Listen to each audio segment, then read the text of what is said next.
today I want to talk briefly about the market and the vision. And I think Mark has touched on this a little bit, but the iPaaS market where we play is actually evolving. Because at the end of the day, integration is just one way of automating a business process. As you know, we're in the business of largely headless integration, meaning system to system without humans in the loop at all. But we see that changing, and the sort of the neighboring and at adjacent spaces, whether that's a robotic process automation, process mining, natural language processing, intelligent document processing, you name it.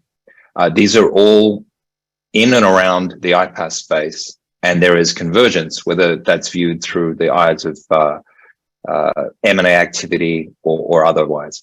So we know iPaaS has to evolve, and ultimately, we believe it's key to democratize integration. And I think that there's probably a conversation for another day, but a future likely exists where larger companies, at least, are going to have a best of breed approach to automation.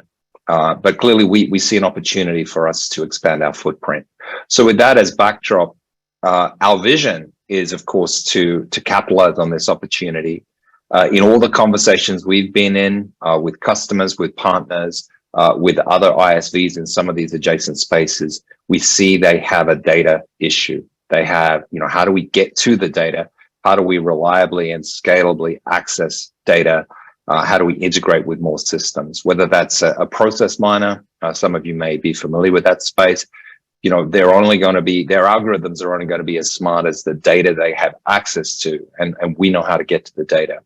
So we want to capitalize on our leadership position in the iPaaS space to expand further into, application and data integration, begin to touch on humans in the loop, whether that might begin with human approvals and so on within an embedded integration flow, but ultimately to really human first business processes. And ultimately, without necessarily building all of this ourselves, working to be smart with partners. So that's ultimately where we see ourselves heading over the next 3 to 5 years. And any 1,000-mile journey begins with the first step. So let's go through some of those now in the form of really, why us actually.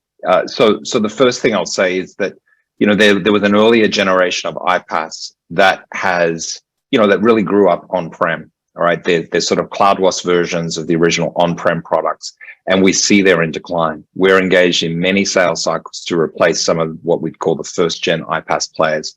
So then of the second-gen or next-gen iPaaS players, Soligo is right up there in the mix, in the hunt for all of these, and we see significant advantages that allow us to claim a leadership position for the future of automation. The first is around, reduced technical complexity. We don't require many integrations, at least can be built without the need of a computer science degree, for example. We are looking to productize as much as we can. We pioneered the concept of integration apps, of course. We're looking to optimize the way we connect to cloud-based apps and continue to do that. And over time, of course, looking at how we can use the latest and greatest technology to drive the way flows are built.